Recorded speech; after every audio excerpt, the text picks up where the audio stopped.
Assalamualaikum, salam sejahtera kepada bangsa mekanika. Dalam video kali ini, kami nak menceritakan tentang sebuah motosikal baru yang diperkenalkan untuk pasaran global. Motor apa? Triumph Daytona 660. Kenapa penting untuk kami cerita? Yang tu, jari kita sembang. Macam biasa sebelum tu, jika ini kali pertama anda singgah di channel kami, jangan lupa untuk like, share, subscribe dan menekan butang loceng. Dan juga jangan lupa untuk support kami di Facebook, Instagram dan juga TikTok.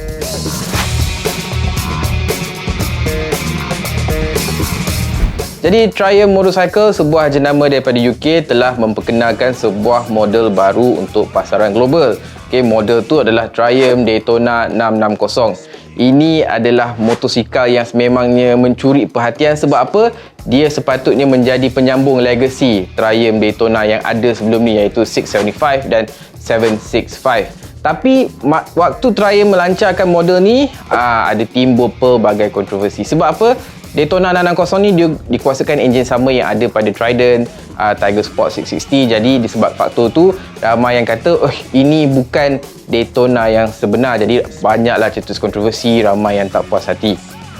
Jadi sebelum kita cerita tentang kontroversi tu, kita ceritalah sikit bagaimana bermulanya atau terhasilnya Triumph Daytona 660 ni. Sebenarnya kami sendiri dah tahu ketibaan model ni beberapa bulan lebih awal berdasarkan beberapa gambar spy shot yang berlega di ruangan internet. Dia bermula sekitar Ogos 2023. Pada waktu tu memang dia terlindung dengan livery camo dan sebagainya, tapi memang kita boleh jangka itu adalah sebuah Daytona. Sebab apa? Sebab Triumph ada berkongsi dia punya type approval document sekitar tempoh yang sama, memang ada keluar nama Triumph Daytona 660. Jadi ikutkan sebenarnya Daytona 660 ni adalah motosikal ketiga yang dikuasakan platform 660cc 3 silinder selepas Trident 660 dan Tiger Sport 660. Jadi ni adalah model ketiga yang dikuasakan platform baru tu. Jadi kalau ikutkan dia punya salah silah Daytona ni, dia selepas Daytona 765 Moto2 Edition yang diperkenalkan pada tahun 2021. Tapi itu adalah model limited edition. Dan of course, Daytona lebih popular sebelum tu menerusi Daytona 675R. Tapi sayangnya motor tu stop production pada 2017. And then 2021 tampillah Daytona 765 Moto2 Edition. Cumanya itu adalah limited edition dan mana dia hanya keluar dalam 765 unit sahaja. Sebabnya ia adalah lebih kepada meraihkan kejayaan Triumph dalam menghasilkan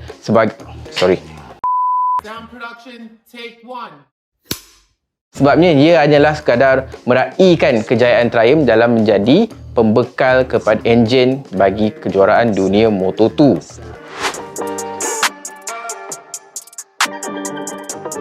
Jadi daripada sukses Triumph Daytona 675 dan kemudiannya yang limited edition Moto2 765 tu, ramailah yang berkata Daytona 660 ni bukan Daytona yang sebenar. It's not a genuine Daytona.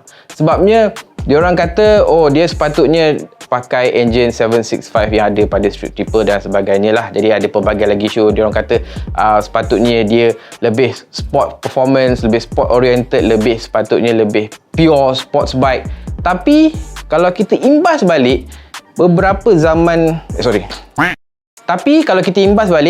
tahun dulu, bermula daripada tahun 1967 terkeluarnya nama Daytona tu, nama Daytona tu tak di-relate dengan motosikal yang pure sports bike pun. Sebab apa? 1967 atau 1967 Daytona hanyalah tune daripada Tiger 100 yang itu dia pakai 500cc twin, dan pada awal 90-an sekadar Trident Trophy yang versi fairing. Dan Daytona yang popular T595 dia kemudian evolve ke 955. Dia lebih memfokuskan sebagai sebuah jentera sports bike yang road going, bukan full attacking macam Daytona 675 dan Daytona 765.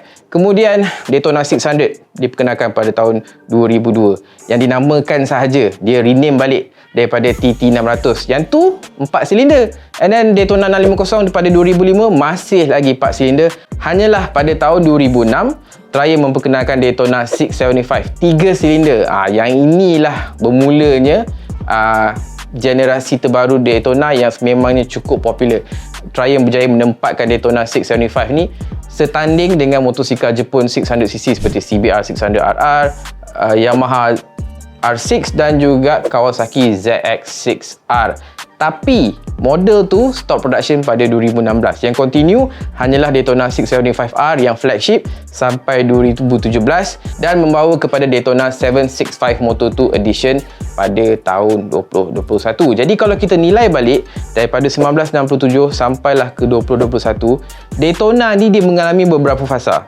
Okey, daripada sebuah motosikal yang road going, hanyalah motosikal yang diberi nama Daytona, meraihkan kejayaan Triumph di pentas Daytona, and then barulah masuk ke tahun 2005, barulah Daytona tu membawa nama sebenar sebuah sports bike.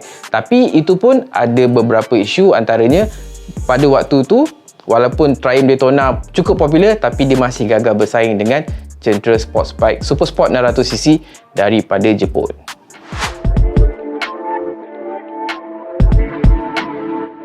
Jadi kalau tanya kami rasa Triumph Daytona 660 baru ni dia boleh pergi jauh, lebih jauh lagi daripada Daytona 635 dan sudah tentu Daytona 765. Sebab apa? Kalau ikut specs dan apa yang Triumph Motorcycle tawarkan bagi pasaran global bermula tahun 2024, Daytona 660 ni bukanlah sekadar Trident yang ada fairing. Saya tahu ramai kat luar sana yang kata, kenapa tak panggil ini Trident Sport atau mungkin Trident R dan sebagainya, sebab dia hanyalah Trident yang ada fairing. Tapi sebenarnya dia lebih daripada tu. Triumph dah buat banyak benda dekat Daytona 660 ni, terutamanya bahagian enjin. Kita cerita pasal enjin.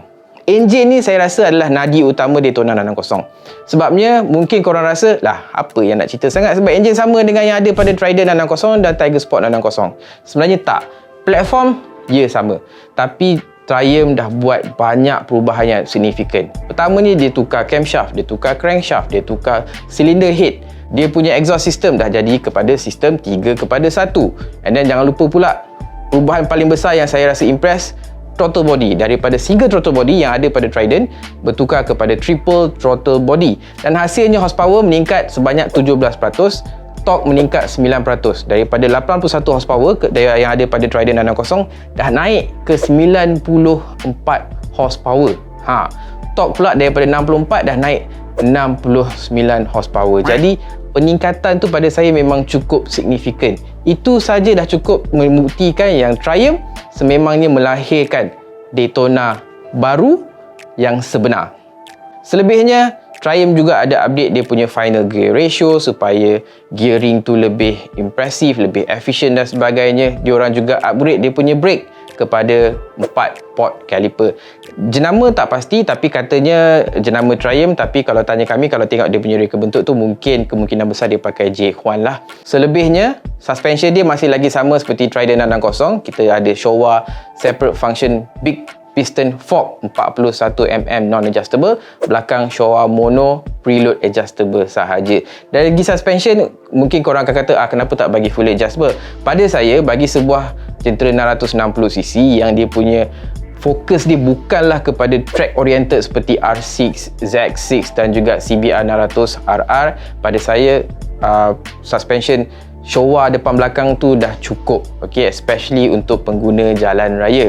Sebabnya kalau kita imbas balik pada era 90-an lewat 80-an ke 1995 pertengahan before masuk tahun 2000, pada waktu tu banyak motosikal popular. Terutamanya sebagai contoh, kita ada Honda CBR 600F. Dia boleh guna untuk touring, boleh guna untuk layan track dan boleh guna untuk daily commuting.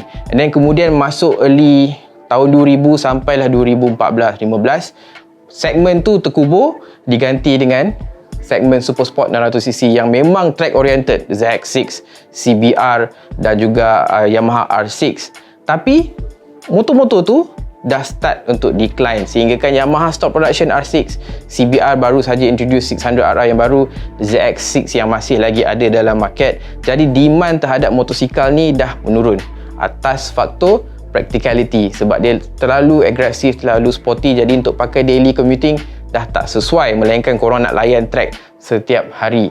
And then faktor harga, motor-motosikal ni harga dia boleh tahan. Kalau tengok yang kat Malaysia yang motosikal import Japan dan sebagainya, R6 yang baru tahun 2019 masih lagi cecah 90k Siapa nak beli motor-motor macam tu? Jadi apa yang Triumph nak buat, dia nak pastikan Daytona generasi terbaru ni boleh dipakai oleh semua orang, accessible untuk semua orang. Jadi sebab tu dia introduce Daytona 660 dengan enjin yang lebih accessible, power yang lebih accessible. Tapi walaupun perkataan accessible tu ada, selalunya kita akan merujuk pada motosikal yang semua orang boleh pakai, lelaki, perempuan, tak kisah, yang experience, non-experience. Kalau ikut on paper, Daytona 660 ni lebih powerful daripada Suzuki JSX-8R, lebih berkuasa daripada Yamaha R7. Dia on par dengan Honda CBR 650R. Jadi itu saja dah cukup membuktikan yang Triumph Daytona 660 ni memang sebuah jentera yang serius untuk menembusi pasaran global. Jadi berbalik kepada persoalan awal video tadi, Daytona 660 ni adakah dia sebuah jentera Daytona yang sebenar? Dia ada dua pandangan. Kalau korang yang kaki minat ZX-6R, CBR 600RR dan Yamaha R6, mungkin korang akan rasa Daytona 600 ni bukan a genuine super sport. Kalau tanya saya, it's not a genuine super sport. Era super sport 600cc tu dah on declining. Macam saya cakap tadi, R6 pun dah stop production. Yang ada hanyalah model used dan kemudian hanya tinggal ZX-6R dan CBR 600RR sahaja. Okay? Tapi kalau korang tengok daripada sudut accessibility, practicality, Daytona 660 ni sebenarnya adalah jawapan dalam meneruskan legacy Daytona agar model Daytona tu terus ada dalam pasaran dan takkan terkubur seperti apa yang berlaku pada R6.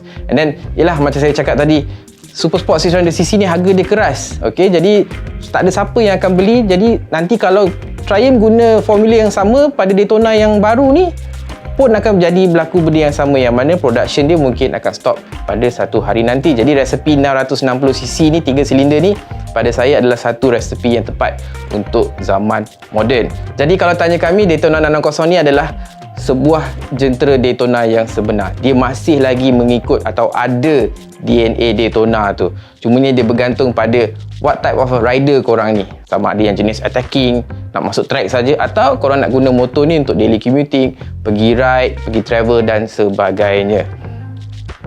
Okay, yes.